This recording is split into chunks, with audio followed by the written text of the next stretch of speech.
Hello learners, welcome back to our channel RG classes. आज आपसे मैं बात करने वाली हूँ जो कॉस्ट ऑफ कैपिटल आपका है फाइनेंशियल मैनेजमेंट में, उसकी हम इलिस्ट्रेशंस डिस्कस करेंगे।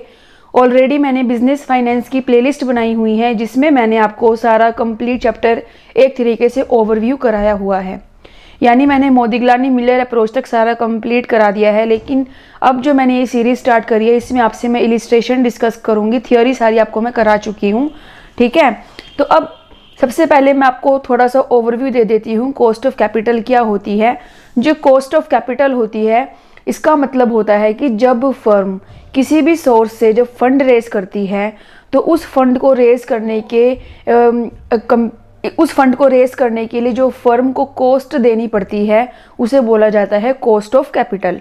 ठीक है, मैं आपको थोड़ा सा एक एग्जांपल से क्लियर कराती हूँ।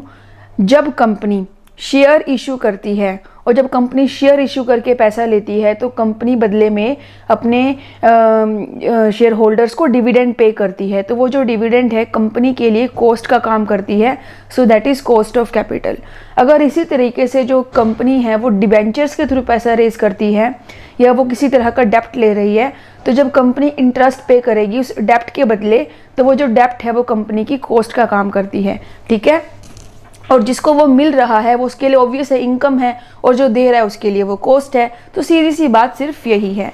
तो हम कंप्यूट करेंगे cost of specific sources of finance, यानी जब कंपनी डिफरेंट सोर्सेज से फाइनेंस रेज करती हैं तो उस कंपनी की क्या कॉस्ट आती है उसको हम करेंगे कंप्यूट। ठीक है, तो हम कंप्यूट करेंगे कॉस्ट जब कंपनी डिफरेंट सोर्सेज से फाइनेंस को रेज करती है।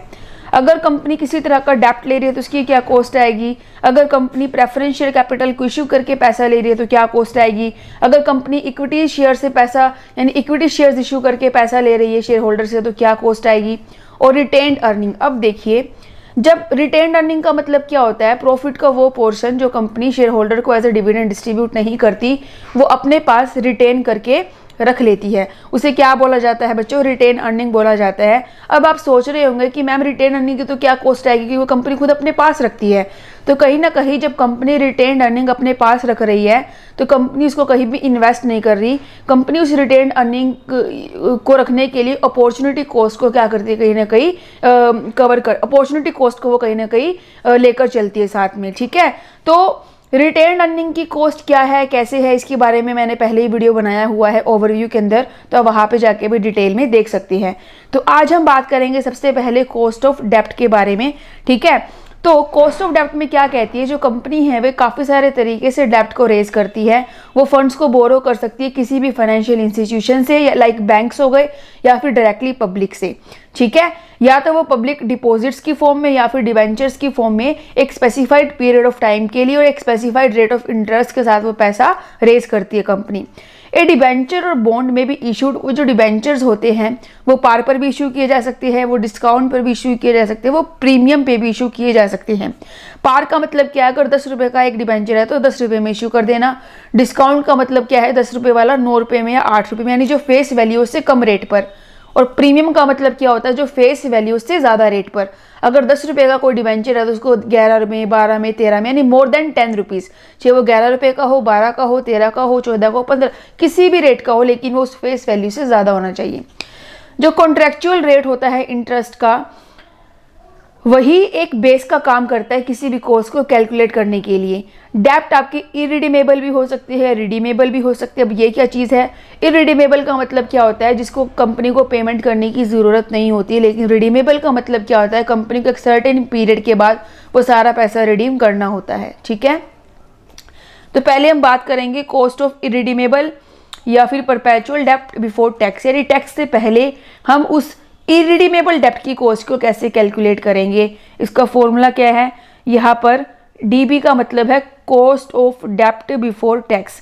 ठीक है, इज इक्वल टू आई, ये 1 नहीं है, आई है अपॉन एनपी इंटू 100। ठीक है, सो कॉस्ट ऑफ डेप्ट बिफोर टैक्स हो गया आपका के डीबी, के आपका कैपिटल रहेगा, डीबी आपका स्मॉल रहेगा, आई आपका हो गया इंटरेस्ट जो कंपनी अपने डिबेंचर होल्डर्स को देगी, और एनपी का मतलब क्या हो गया, नेट प्रोसीड की कंपनी ने एग्जैक्ट अमाउंट कितना लिया डिबेंचर होल्डर से। तो पहला क्वेश्चन आता है एक्स लिमिटेड इशूज़ 15 लाख 8%। आपको ना डिबेंचर्स के आगे कोई ना कोई एक फिक्स परसेंटेज ऑफ रेट देखने को मिलता है, 8%, 12%। ये क्या होता है? इसका मतलब ये होता है कि कंपनी ने, यानी जो एक्स लिमिटेड है, उसने 15 लाख के डिबेंचर्स इशू किए, यानी उसको 15 लाख मिले और 8% के रेट ऑफ इंटरेस्ट पे मिले। यानी कंपनी को अपने डिबेंचर होल्डर को हर साल एनुअली 8% का इंटरेस्ट देना होगा 15 लाख पे। ठीक है, 8% का मतलब होता है ये। ठीक है, अब डिबेंचर्स को 3 कंडीशन पर इशू किया गया। पहली है पार पे इशू किया, फिर उसको डिस्काउंट पे इशू किया 7% के, एंड फिर इशू किया प्रीमियम पर। ठीक है, इन तीनों का कॉन्सेप्ट ऑलरेडी मैंने आपको क्लियर करा दिया है। चलिए हम मूव करते हैं सॉल्यूशन की तरफ। जब कंपनी डिबेंचर्स को पार पर इशू करेगी तो कंपनी को क्या कॉस्ट पड़ेगी? तो आई जो है वो 8% है, किसका? 15 लाख का 8% है ना। तो जब 15 लाख का 8% हम निकालेंगे तो कंपनी के पास आएगा 1,20,000 रुपये का इंटरेस्ट, यानी ब्याज, जो कंपनी अपने डिबेंचर होल्डर को हर साल पे करेगी, इंटरेस्ट। ठीक है, कंपनी को मिला कितना अपने डिबेंचर से? 15 लाख, क्योंकि पार पे इशू किया है, सेम फेस वैल्यू पे इशू किया होगा, तो 15 लाख का 15 लाख कंपनी को मिल गया। जब हम 1,20,000 को ऊपर रखेंगे, 15 लाख को नीचे रखेंगे और 100 से मल्टीप्लाई करेंगे तो वही क्या आ गई? 8% का कंपनी का कॉस्ट पड़ा। अब बच्चों, आपने एक चीज़ सोची, ध्यान से समझना। मैंने आपको कॉस्ट का मतलब क्या बताया था कि जब कंपनी जिस रेट पर पैसा उठाती है और कंपनी को उसके बदले जो रेट देना पड़ता है अपने डिबेंचर होल्डर्स को या शेयर होल्डर्स को, उसी को ही बोला जाता है कॉस्ट ऑफ कैपिटल। तो अब आप ये देखिए, कंपनी ने पार पे इशू किया तो कंपनी को एग्जैक्ट 15 का 15 लाख मिल गया, नहीं कम नहीं ज़्यादा। ठीक है, कंपनी 8% का ब्याज दे रही है, तो सीधी सी बात है, जो कंपनी की कॉस्ट पड़ी वो कितनी पड़ी होगी? 8% ही पड़ी होगी। समझ में आ गई बात मेरी? अब अगला पॉइंट देखिए, कॉस्ट ऑफ डेप्ट इशू डेट। जब कंपनी ने वही चीज़ डिस्काउंट पर इशू करी 7% की, 15 लाख का नेट प्रोसीड। अब कंपनी को 15 लाख नहीं मिले। नेट प्रोसीड का मतलब क्या होता है? जब कंपनी इशू करती है तो कंपनी के हाथ में कितना पैसा आता है? तो जब कंपनी ने डिबेंचर्स इशू किए 15 लाख के, तो कंपनी ने डिस्काउंट पर इशू किए, तो पहले 15 लाख में से आप डिस्काउंट माइनस कर दीजिए 7%। ठीक है, 7% डिस्काउंट माइनस करने के बाद कंपनी के हाथ में 13,95,000 रुपये बचे। अब इस 13,95,000 पर कंपनी कितना इंटरेस्ट दे रही है? 8% का इंटरेस्ट दे रही है। तो कंपनी का अभी 8% इंटरेस्ट नहीं है। मैं अगेन रिपीट करती हूँ, आपको कंफ्यूज नहीं होना है, ध्यान से समझिएगा। कंपनी ने अगर कोई चीज़ डिस्काउंट पे इशू करी है तो कंपनी को नुकसान हो रहा है। ठीक है, कंपनी को मिलने चाहिए थे 15 लाख, कंपनी को मिले हैं 13,95,000। क्लियर हो गया?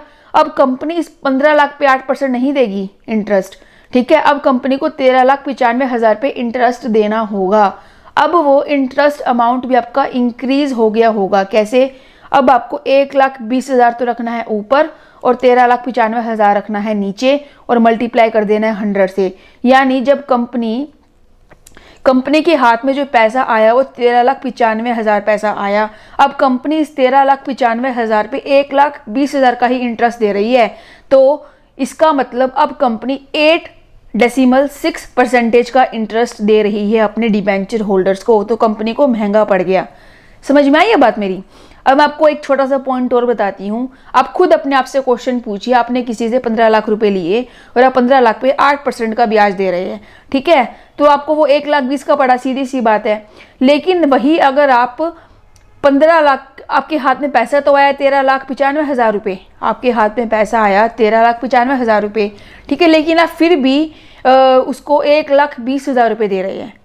आप फिर भी उसको 1,20,000 रुपये दे रहे हैं। 15 लाख पे भी आपने 1,20,000 दिया और आपने 13,95,000 पे भी 1,20,000 दिया, तो आप कब घाटे में रहे? सीधी सी बात, आप 13,95,000 वाले घाटे में रहे। तो अब आपको ये देखना है कि जो हम 1,20,000 रुपये ब्याज दे रहे हैं एनुअली 13,95,000 के ऊपर, तो कुल मिलाकर वो हमें कितना इंटरेस्ट रेट पड़ा? तो वो कितना पड़ा आपका? 8.6%। कभी भी इसको पॉइंट नहीं बोला जाता, इसको हमेशा डेसिमल बोलना चाहिए। ठीक है, अब हम बात करेंगे कि जब हमने डेप्ट इशू किए प्रीमियम पे 10% के, यानी अब 15 लाख हमें टोटल 15 लाख की हमने डिबेंचर्स इशू किए, लेकिन प्रीमियम पे इशू किए, कंपनी को फायदा हो रहा है। अब कंपनी को 15 लाख नहीं मिलेगा, 15 लाख पे पहले 10% निकालिए, दैट इज 1,50,000। 1,50,000 को आप 15 लाख में प्लस कर दीजिए, आपका आ गया 16,50,000। अब कंपनी के हाथ में 16,50,000 रुपये आ रहे हैं और कंपनी फिर भी 1,20,000 रुपये का ही फिक्स रेट ऑफ इंटरेस्ट पे कर रही है। ठीक है, तो अब आप ये देखिए कंपनी को एक्चुअल कॉस्ट कितनी पड़ी होगी। हम एक्चुअल कॉस्ट निकाल रहे हैं, तो कंपनी अब 16,50,000 पे भी 1,20,000 दे रही है, तो कंपनी कुल मिलाकर उसको 7.27% का उसको इंटरेस्ट पड़ रहा है। 7.27% का इंटरेस्ट कंपनी को एक्चुअल में पड़ रहा है। अब आप देखिए कंपनी जो है वो 15 लाख पे भी 8% टैक्स दे रही है, यानी 1,20,000 दे रही है। वो 13,95,000 पे भी 1,20,000 दे रही है। वो 16,50,000 पे भी 1,20,000 दे रही है। तो कुल मिलाकर हमें ये देखना है कि हर केस में कंपनी की एक्चुअल कॉस्ट क्या आ रही है। क्लियर हो गई बात मेरी? Very good. अब देखिए कॉस्ट ऑफ इरिडीमेबल डेब्ट आफ्टर टैक्स। अब टैक्स कंसीडर करने के बाद कंपनी की क्या कॉस्ट आती है, इसमें आपका एग्जैक्ट फॉर्मूला सेम रहेगा, बस आपको 1 - t कर देना है ब्रैकेट में। ठीक है, आपको सिर्फ यही एक्स्ट्रा एक चीज ऐड करनी है, बाकी आपका पूरा question as it is same रहेगा। ये क्वेश्चन सेकंड इलिस्ट्रेशन आपसे मैं नेक्स्ट वीडियो में डिस्कस करूंगी। So hope you like this video. If you like then please subscribe, kindly share with others. Thank you, take care, bye bye.